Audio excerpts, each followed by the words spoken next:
Section 1. You will hear a conversation between a student and a railway clerk.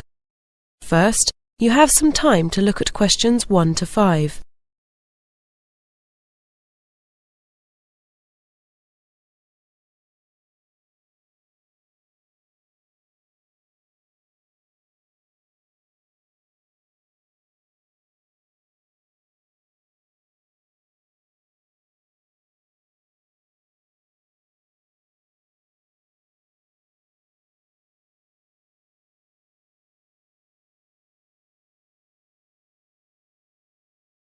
Now listen carefully and answer questions 1 to 5. Central Station, Norwich, Sue Brown speaking. Can I help you? Is that the railway station? Yes. Is there a card that you can buy railway tickets and allows you to get discounts on it? You mean a Railcard? Yes, there are various types. There's the Young Person's Railcard and the Senior Citizen's Railcard, for example. Well, I'd like a young person's Railcard, but I'm over 21. Is that okay? Do I still qualify? Yes, you're eligible from 18 to 25. Great. And how much does it cost? £18. Okay. And can I get it over the phone? Well, I can take your details and process it now over the phone, but you'll need to come in to collect the card. Yeah, that's fine. OK, so I just need to take down some details. First of all, can I have your name? Stephen Crockers. OK, so first name Stephen. Is that Stephen with a V? No, with PH. Right. And can you give me your surname again? That's Crockers. Crocker with a C? No, I'll have to spell it out for you. Krockers. Right, thank you. Now, you said you were over 21. Can I ask for your exact date of birth, please? Yes, sure, it's the 3rd of February. Yes? And the year's 1979. 1979. OK, lovely. So the next thing I need to know is your permanent address. Right. I'd better give you my parents' address then. I'm probably moving soon. Yes, that'll be fine. It's 158 Kingwood Close. Is Kingwood one word or two? One. Right. Norwich. And can you tell me the postcode, please?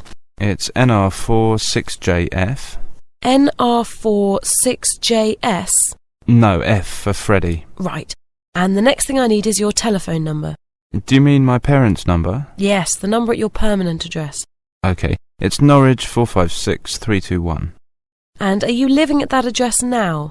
No, in term time I'm in lodgings. But like I said, I might be moving soon. Never mind. Just give me the address where you're staying now.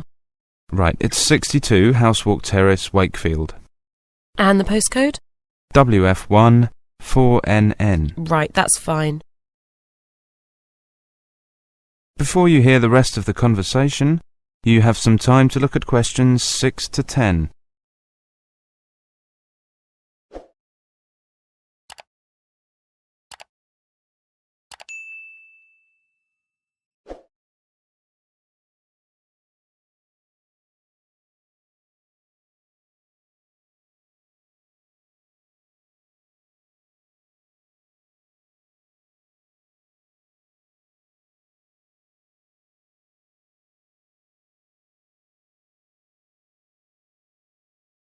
Now listen carefully and answer questions 6 to 10. And I want to get a ticket. Can I do that now and get the discount, or do I have to wait until the card's ready? No, you can book the ticket now and collect it at the same time as you get the card. OK, so I want a return ticket to London next week. How much will that cost? Well, it depends on what sort of ticket you get. There are 4 different kinds. I'll go through them for you. Right. The cheapest one's the London Day Out. That's good if you're just going away for the day. It includes some bus and tube travel in London, but you have to travel outside peak hours. That costs £18. OK. Now, the next one's called the Super Advance Return. You can travel on any train with that, but you have to book your seat 1 day ahead.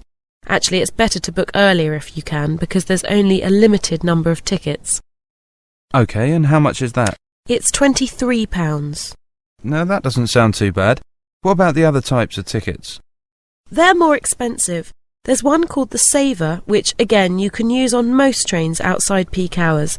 That's $29.30. But you don't need to buy it in advance. You can get it on the day you travel. That's a bit expensive. And finally, there's the Open ticket. And with that you can travel on any train on any day of the week, and you don't need to book ahead. But that costs £60. £60? Right, I'll have a super advance. Now, I'd like to leave next Friday morning on the 8:30 train and come back on Sunday at 10 p.m. And you said that usually costs £23? That's right. So how much do I save with the Railcard? You get a third off. A third off £23 is £7.66, so you'll pay $15.34. But then this time you have to pay for the Railcard too. That's $15.34 plus £18, so altogether you'll have to pay £33.34. And when can I collect them? They'll be ready by Wednesday. They should be at the bookings office after about 10 a.m. Oh, I don't know if I can make it on Wednesday. You can't post them, can you? No, you have to collect your Railcard in person and sign it. And I nearly forgot to tell you, you need a passport-sized photograph for it. If you don't have one, there's a machine on the station. No, I think I've got one somewhere. I needed some for my college application. I think I had one left over. Good. So, is there anything else? No, that's great. Thanks a lot. Bye. Goodbye. That is the end of section 1. You now have half a minute to check your answers.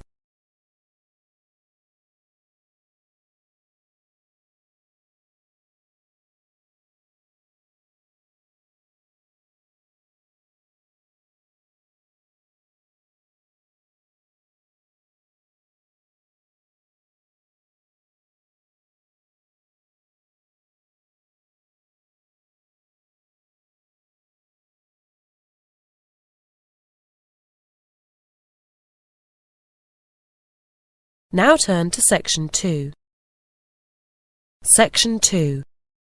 You will hear a talk to new students at a university. First, you have some time to look at questions 11 to 13.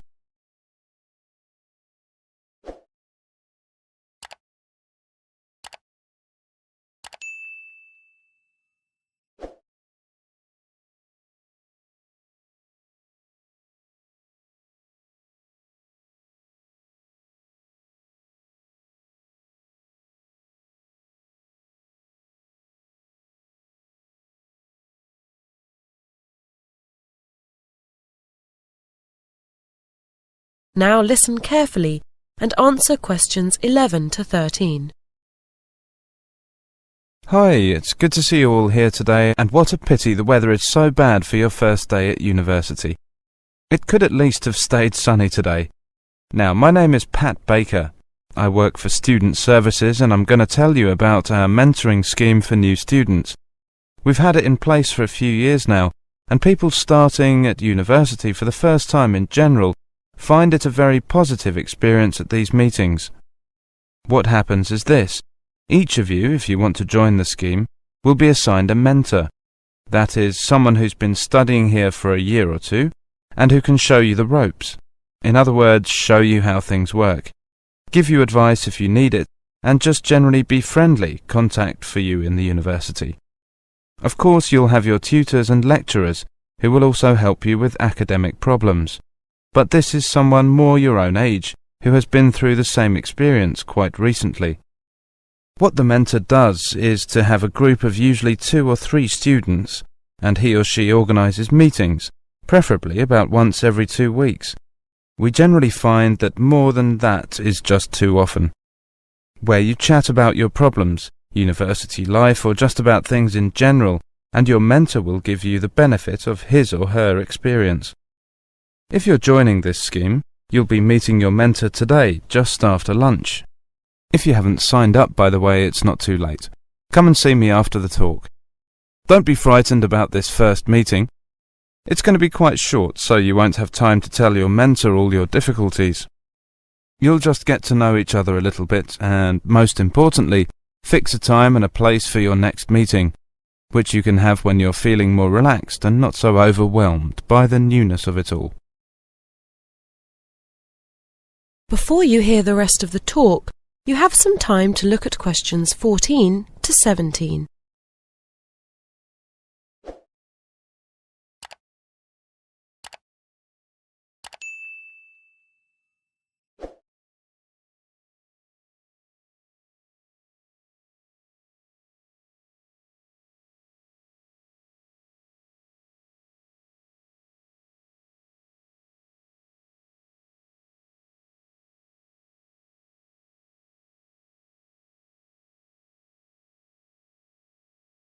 Now listen carefully and answer questions 14 to 17. Mentors, as I've said, have been through the same experience as you quite recently, so they can understand your problems. They'll be able to tell you about academic systems, which are so different at university from what you were used to at school.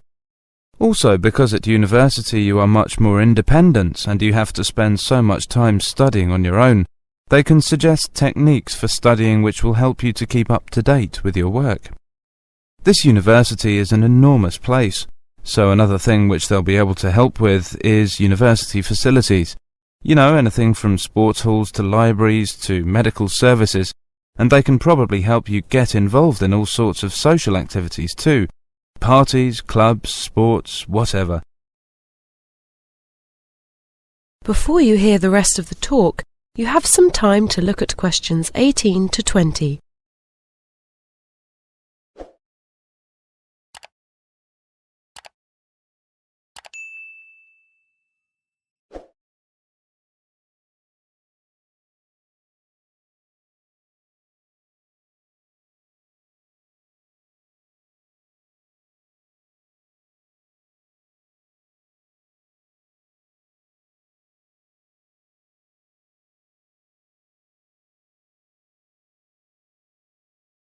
Now listen carefully and answer questions 18 to 20. So, as you can see, this is a pretty useful scheme, but it does rely on people keeping in touch. The telephone's pretty useful if you have one, but students are busy people and often out doing things, so email is probably better. Your mentor will be able to show you how to get an email account. They don't cost anything to students, they're free. For people who have never been away from home before, a mentor is a useful contact and support, somewhere between a friend and a parent. And no doubt, as the year progresses, and you start getting nervous around exam time, your mentor will be ready with useful tips on the best way to pass your exams. After all, they did the same ones either last year or the year before, and they passed them. That is the end of section 2. You now have half a minute to check your answers.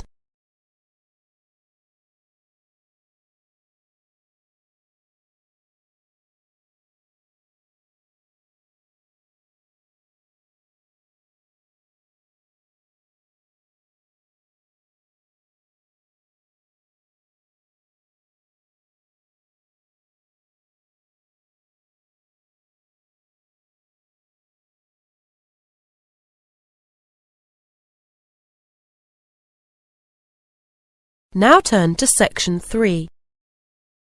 Section 3. You will hear a radio program in which a researcher talks about stress at work. First, you have some time to look at questions 21 to 24.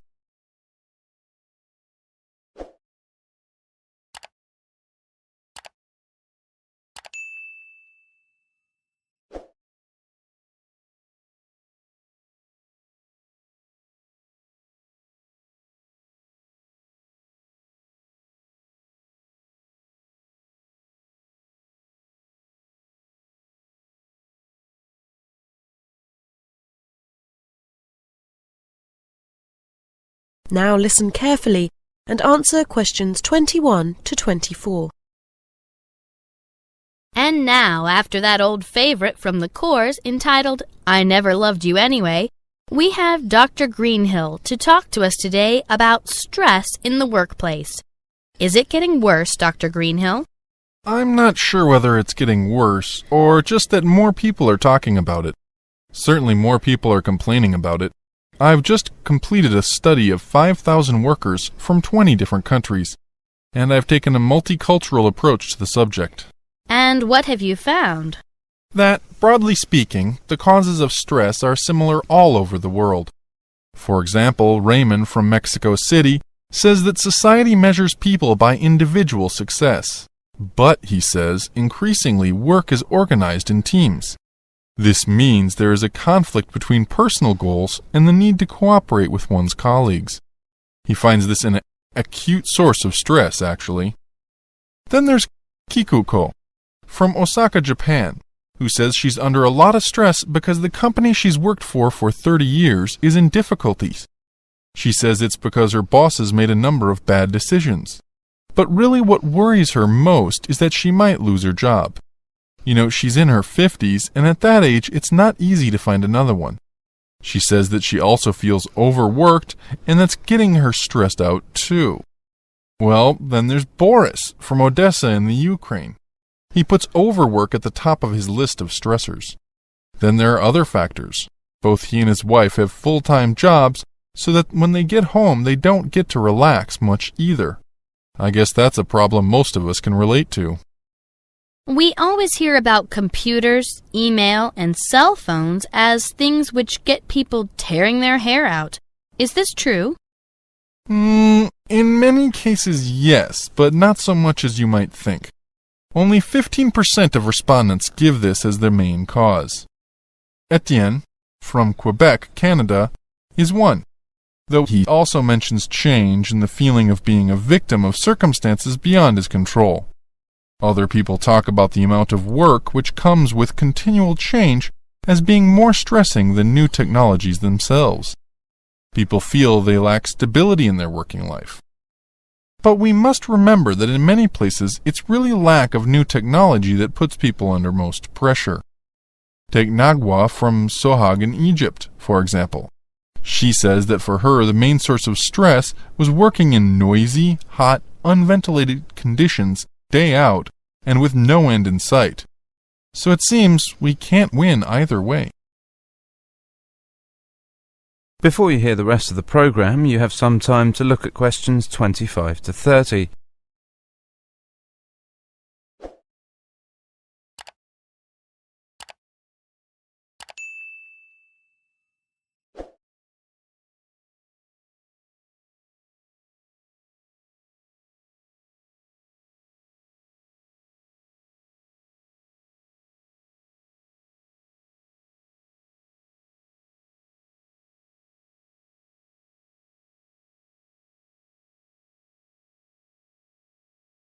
Now listen carefully and answer questions 25 to 30. So, what can we as individuals do to make things easier for ourselves? Well, I've talked to a number of specialists about this, doctors and psychologists. And here are a few suggestions for reducing stress without you having to change your job. First, vary your diet. Fish, pasta, vegetables, fruit, and so on. Try not to live off sandwiches and fast food. A balanced diet, in other words. Also, we tend to drink too much coffee. Caffeine, the drug in coffee, gets us more nervous. So if you want to feel less stressed, drink less coffee. It's tough at first, but you'll notice the difference within just a few days. Finally, take regular exercise. It's a great way of relaxing, and of course, it makes you more healthy too. For a particular cause of stress, there are various things you can do. If your problem is that you think you've got too much work on your plate, what you probably need to do is to manage time better. You have to learn to deal with the things which are really vital.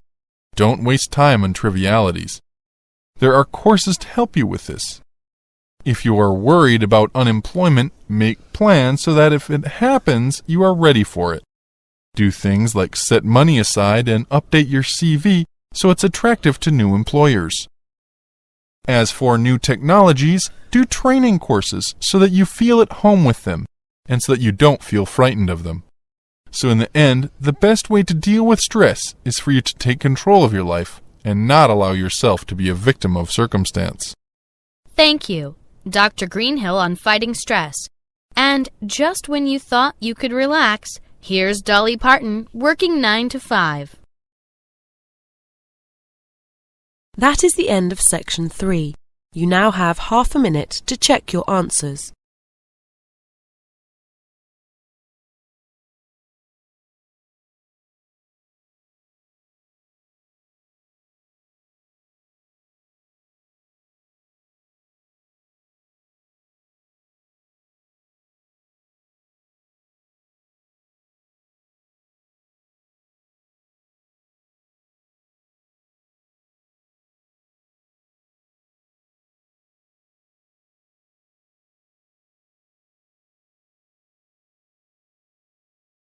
Section 4. You will hear an extract from a lecture about solar eclipses in history. First, you have some time to look at questions 31 to 36.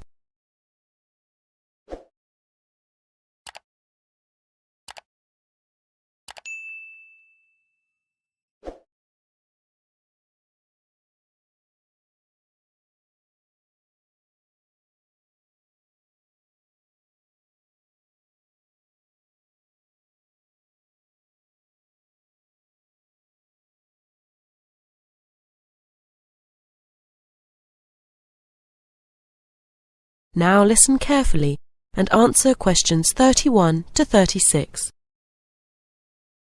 Good evening and welcome to this month's Observatory Club lecture. I'm Donald Mackey and I'm here to talk to you about the solar eclipse in history. 1,000 years ago, a total eclipse of the sun was a terrifying religious experience. But these days an eclipse is more likely to be viewed as a tourist attraction than as a scientific or spiritual event. People will literally travel miles to be in the right place at the right time, to get the best view of their eclipse. Well, what exactly causes a solar eclipse? When the world goes dark for a few minutes in the middle of the day. Scientifically speaking, the dark spot itself is easy to explain.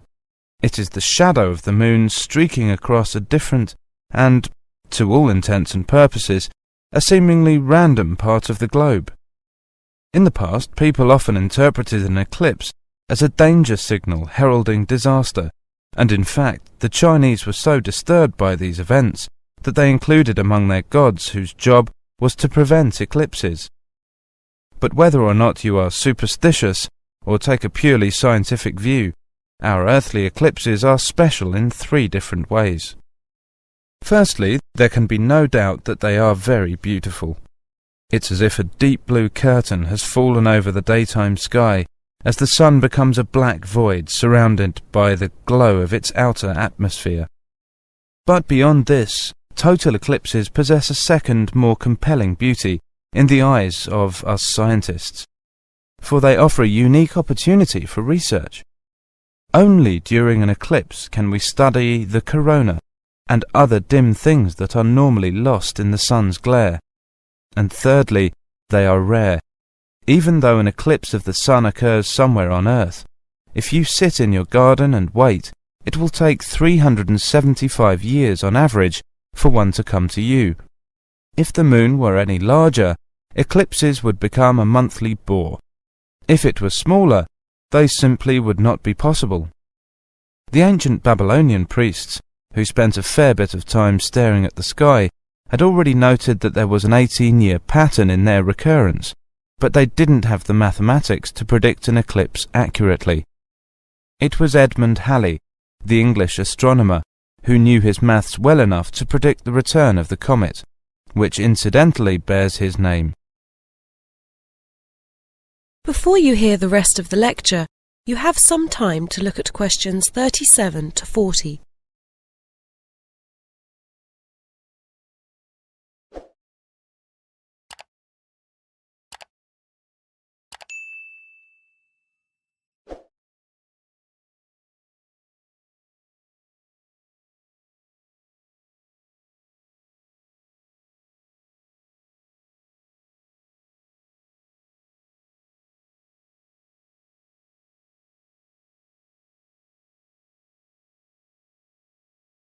Now listen carefully and answer questions 37 to 40. In 1735, Edmund Halley became the first person to make an accurate prediction of an eclipse. This brought eclipses firmly into the scientific domain, and they have allowed a number of important scientific discoveries to be made. For instance, in the eclipse of 1868, two scientists, Janssen and Lockyer, were observing the Sun's atmosphere, and it was these observations that ultimately led to the discovery of a new element. They named the element helium after the Greek god of the Sun. This was a major find, because helium turned out to be the most common element in the universe after hydrogen. Another great triumph involved Mercury. I'll just put that up on the board for you now. See, there's Mercury, the planet closest to the Sun, then Venus, Earth, etc. For centuries, scientists had been unable to understand why Mercury appeared to rotate faster than it should. Some astronomers suggested that there might be an undiscovered planet causing this unusual orbit, and even gave it the name Vulcan. During the eclipse of 1878, an American astronomer, James Watson, thought he had spotted this so-called lost planet. But alas for him, he was later obliged to admit that he had been wrong about Vulcan and withdrew his claim. Then Albert Einstein came on the scene. Einstein suggested that rather than being wrong about the number of planets, astronomers were actually wrong about gravity. Einstein's theory of relativity, for which he is so famous, disagreed with Newton's law of gravity in just the right way to explain Mercury's odd orbit. He also realized that a definitive test would be possible during the total eclipse of 1919, and this is indeed when the theory was finally proved correct. So there you have several examples of how eclipses have helped to increase our understanding of the universe. And now let's move on to the social. That is the end of section 4. You now have half a minute to check your answers.